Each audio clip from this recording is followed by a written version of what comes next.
Welcome back to the Pelle and Neroth Show. And our final guest, we've got our man in New York, Kacee R. Allen, who's a 23-year-old American journalist and talk show host, specialist on finance policy, politics, foreign policy, and more. American patriot who supports free speech and decentralization. He has his own podcast and has interviewed a lot of presidential candidates.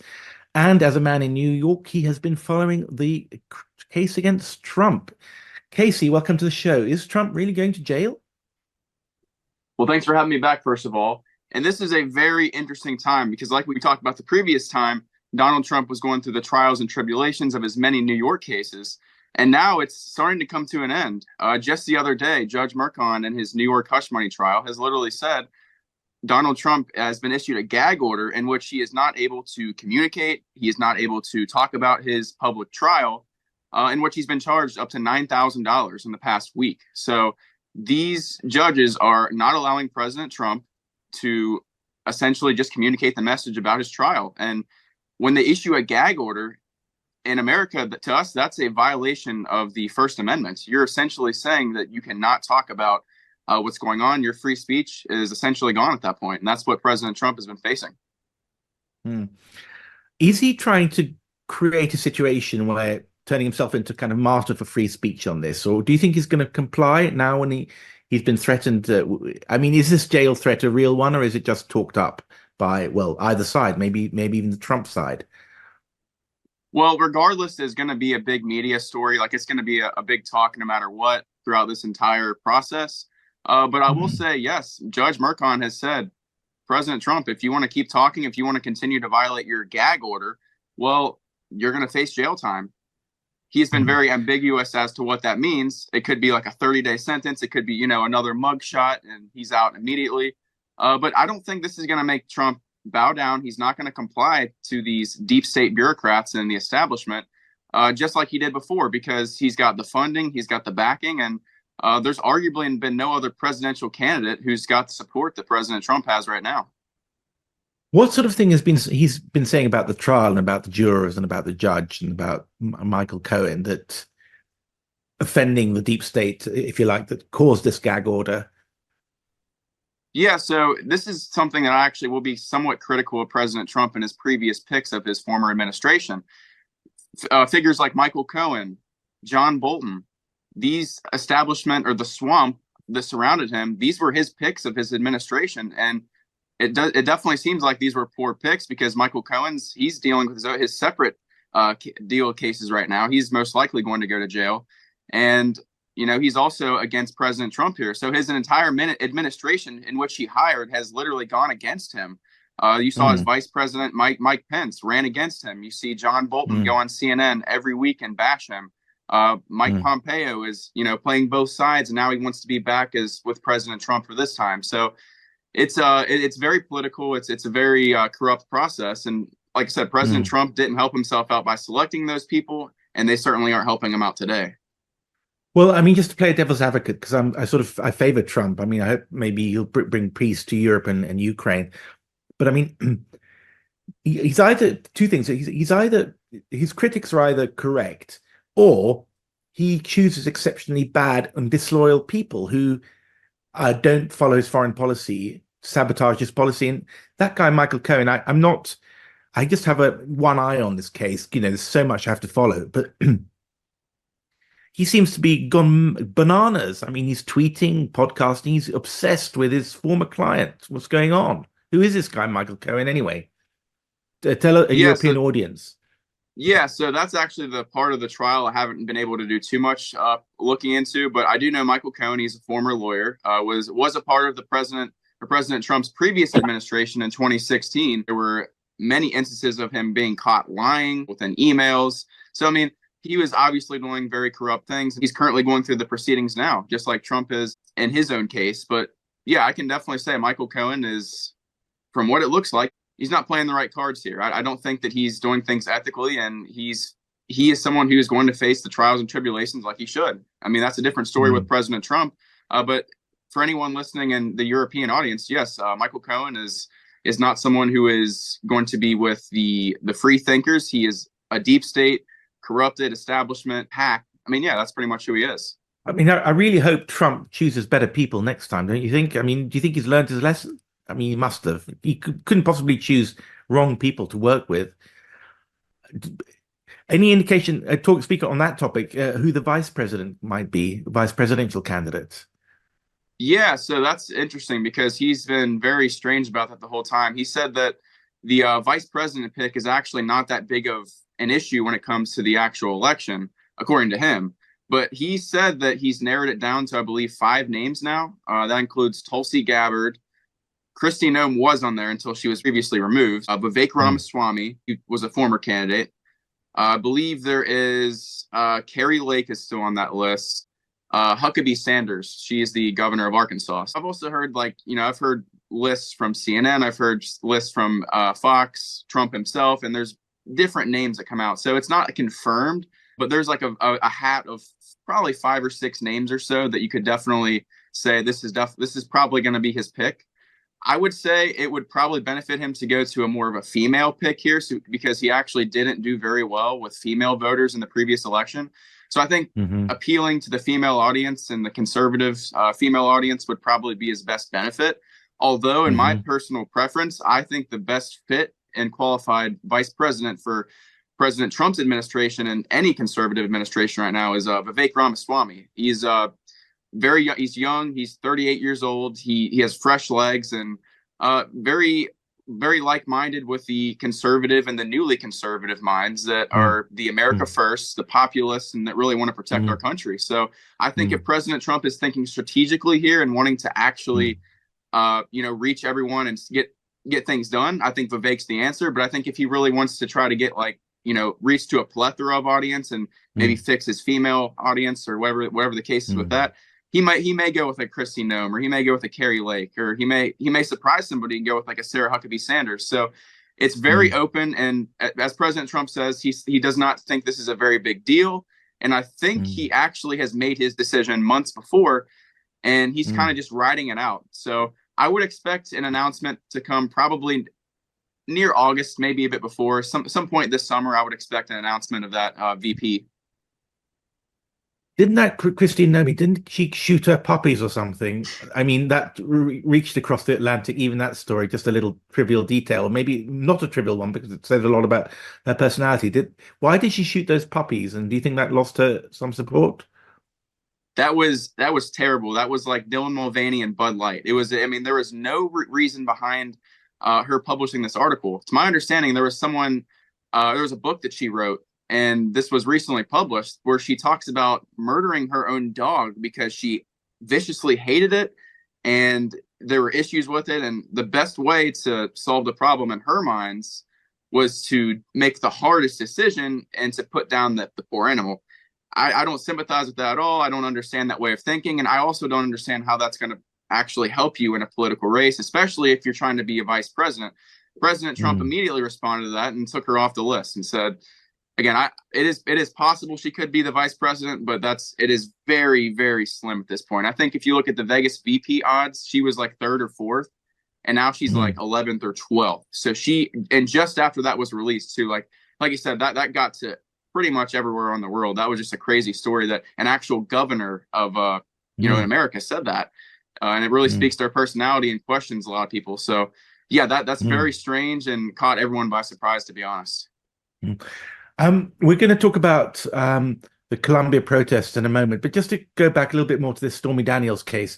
I mean, Trump denies having had sex with this woman, uh, but what it seems to be the chief thing is that you've got to prove that he intended to pay her off. And he could just use.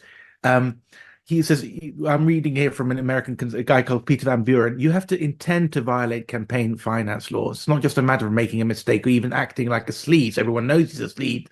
Any illegality comes from the assertion by Michael Cohen about Trump's intent. The non-disclosure agreement was not to spare Trump's marriage from new embarrassment, but for the principal purpose of influencing an election. And of course, the deep state is saying, well, we know that he's a cheater and he steals elections and so on. So this is part of that. He's trying to steal the election by hiding up his personal life. But of course, everyone on the other hand of the argument is everyone knows that about his sex life and they don't care. So why would he try to steal an election that way? And couldn't he just use the family argument that he doesn't want to upset his his wife? I mean, what's the argument there? Isn't it quite a high hurdle for the prosecution to prove that he had the intent to violate campaign finance laws? Really, it just shows how far the deep state is willing to go to get President Trump here. I mean, as ridiculous as it sounds, they're trying to prove that he misused campaign funds to cover up having sex with a prostitute. And again, that is, as absurd as that sounds, that is where the left has to go, because they're losing their popularity. They aren't winning with rationale, so they have to resort to these sort of tactics.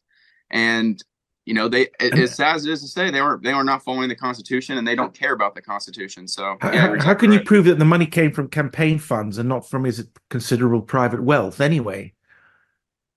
Well, if you were to actually prove that, I mean, you'd have to have transactional records, like something that indicated that he actually did that. Let's just say hypothetically that he was guilty, and this was something that was a regular process, just like anything else.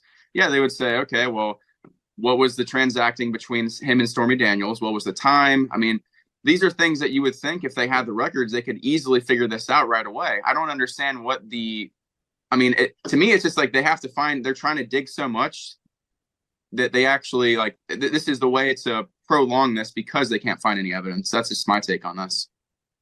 Yeah. And I mean, proving intent is difficult anyway. I mean, you can't read a person's mind, but I guess it's going to polarize people who made up their minds about Trump, that he's an election fraud. This fits into that. But of course, how can you steal an election by paying off a prostitute? I don't understand. But of course, the ones who think Trump is a martyr will be strengthened in their view that this is just a kind of fake case. But anyway, we're going to just move on to something else that's happening in New York, which is these Columbia University protests. What's going on there? And what do your friends your age, 20-somethings in New York, which is a heavily Jewish city, what do they make of the whole Gaza conflict? Yeah, so it's very conflicted. It's probably one of the most conflicted issues in the country, next to abortion. There is a divided view of this point, because if you're just a regular American with unbiased views of Israel and Palestine, you immediately resort to, or not me, but just the regular American, they resorted to defending Israel because, they didn't want to fall into this leftist trap of the pro-Palestine and, the queer Palestine flags that they were trying to create with this new movement. So the American conservatives were like, no, I'm just going to go with Israel. Well, unfortunately, the response of the October 7th attack, Israel killed 30,000 Palestinians. Again, people can have their own opinions about this. I'm just saying what happened. So essentially this happened, and 70% of which were innocent were killed. And the United States did not condemn this attack. So in a sense, this is why you have a pro-Palestinian movement, and many of which who are committing violent acts. This is the reality of the situation. Now, from my personal opinion, I don't know if these pro-Palestinian protesters, especially the violent ones, I don't know if they understand the geopolitics of the situation, like I'm saying before, like how October 7th, there was a conflict leading up before with the Hamas infiltration. And it was just a back and forth attack and in a sense, genocide on both sides. So it's very divided, and people just like me are now seeing that, okay, the United States has funded both sides of these people. We're at a point where we just want to defend our own country, and we're just going to essentially protect our universities, protect our college campuses from anyone who wants to violently protest. It doesn't matter if you're standing with Israel, Palestine, with Black Lives Matter. American conservatives and all college students have come together and said, no, this is ridiculous. You're not going to destroy our campus. You're not going to make it to where we can't attend our graduation, which unfortunately has happened at University of Columbia. It has happened in many states, but if you've seen like highlights from Ole Miss, from UNC, the real conservative type people, they are standing against this. The universities are allowing them to take down the Gaza end camps in which these people are putting tents on college property and just sleeping. And again, which is against the law. So there are so many things that this movement is protesting against that is essentially illegal. You can say whatever you want to. I'm a free speech advocate, but the second you start physically harming our institutions and our people, you're going to be held accountable. And that's why there's a big division here. Like I said before, I'm not trying to ramble too much, but like everyone wanted to fall for the pro-Israel, all this, because I don't want to fall for this movement. Well, now Mm, it's like it is a very conflicted movement because everyone felt like they were duped or they don't like it's mm. very divided. But I will say it's a good sign to see these college students stand up. Well, what I say, I think it's a good thing that college students are moving away from obsession with the self and sexuality and those things. I mean, everyone knows that young people are obsessed with sex, and I think it's wrong to encourage them to politicize it so much because it's so narcissistic in a way, and self-centered, and actually look around at global political issues, even though it's an unsubtle one, and get young people going and en masse. So I'm quite supportive of it in a way. But you're saying that. Well, what's happened at Columbia? Are the tents still up there, or have they been taken down? Last I checked, there were still end camps there, but I do know that the university police are in the process of taking that down, they say. Right. But again, the fact that they have to say that the students cannot graduate, they have to cancel their graduation, that almost Mm, gives me no confidence in their security there. And let's also mention in 2019 or 2020, when COVID happened, these kids who are now seniors that were supposed to graduate in 2024, mm, they didn't even get to graduate in 2020 when COVID hit. So, like, think about mm, you graduate high school and college, and both of your graduations mm, get canceled. So, I feel mm, immense sympathy and a lot of mm. that's just terrible that happened to these kids. I mean, these are kids my So, age that yeah. I mean, it's a month. When is graduation normally take place? I mean, June, is it? it's So, usually right now. Yeah, about right oh now. right, okay, oh Mhm. right, okay. Well, that's a pity then that exactly as you say that you can't. Incidentally, well, we've got a minute left. Did you suffer from COVID and all that? I mean, you just graduated or So recently? I was very fortunate. I graduated high school in 2019, which is the very last year to not have to endure Right. any of the Mm, lockdowns or the social distancing. So I mm, was very fortunate to be on that end of the spectrum. But yes, I was mm, affected in COVID just like everybody else. You know, the lockdowns, the force of the masking. We couldn't enter any public places without wearing masks in mm, Kentucky and in America and New York. So it was a lot. It was a big toll on everyone, especially my age, because like you said, you weren't able to get out, and you weren't able to mm, experience the world. You're mm, locked in, and again, it is good that these kids are standing up and doing this, and mm. like aren't barricaded like incels. So yeah. Well, final question because we got 20 seconds left. Is this still an issue that polarizes young people? Were you pro or against lockdowns? Are there still strong feelings about that, or have you made your peace with each other? I think we've Yes or made our no? peace on that. We definitely Okay. have on that, but everything else, there's a different All right. conversation with that. Okay. Thank you very much, Kacee Allen. Love to have you on again. Our man in New York telling us about things on the ground in that great city. Thank you very much. This is Pelle Neroth Show on TNT on this Tuesday afternoon. See you tomorrow.